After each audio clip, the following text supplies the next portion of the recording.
Oke, video ini adalah cara membuat supplier. Masuk data supplier, kita akan ke supplier. Nah, sebelum kita bikin supplier, kita bisa tentukan grup pemasoknya. Misalkan grup pemasoknya. Kita bisa tentukan grup pemasoknya. Lebih kurang kita bisa diambil pohon, misalnya kayak gini. Dia itu distributor, importir atau apa. Misalkan kita distributor dia itu adalah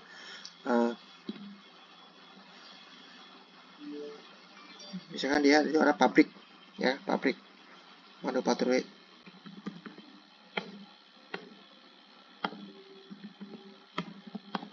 Contoh kita bikin dia pabrik. Oke, dia pakai ada pabrik. Nah, di sini.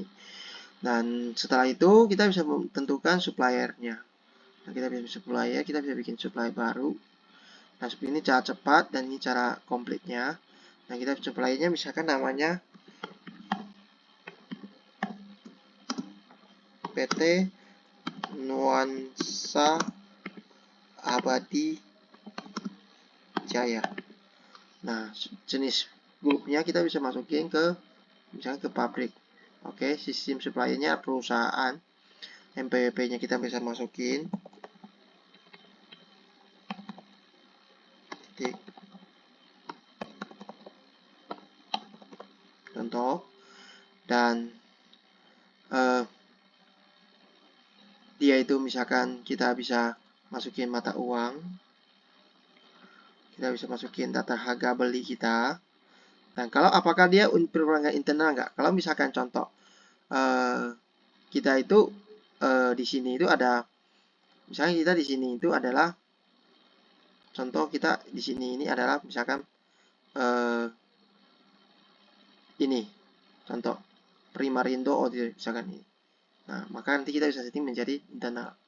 Oke, sementara di sini kita bisa tentukan batas kredit dari di situnya. Kalau misalkan ini belum ada. Nah, misalkan kita bisa tentukan kalau misalkan dia sama perusahaan Setiabudi dia pakai akun utang apa tersendiri-sendiri misalkan. Ya. Nah, anggap ini enggak ada dan informasi lainnya apa dia punya website lain-lainnya. Misalnya kayak gini cukup kita simpan.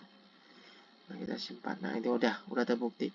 Nah, tapi kalau tadi kan kita misalkan ada namanya internal. Terima. Nah, CP Primarindo Automitra Sejahtera ini adalah dia itu misalkan memakai program di dalam program ini juga. Maka dia adalah pemasok internal. Maka kita akan tentukan company dia itu yang mana. Nah, misalkan ini. Nah, otomatis. Nah, saat nanti bikin dia otomatis dia bisa izinkan dengan bertransaksi dengan perusahaan mana. Di sini langsung muncul. Nah, di sini nanti dia akan izinkan transaksi dengan Jaya Utama, terus siapa-siapa lagi. Kalau kita tidak bikin, maka artinya dia bisa transaksi dengan yang lainnya semuanya. Oke. Nah, kayak gitu. Dan di sini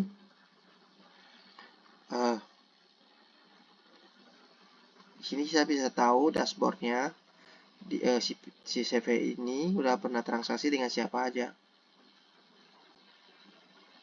Oke, sampai di sini untuk supplier.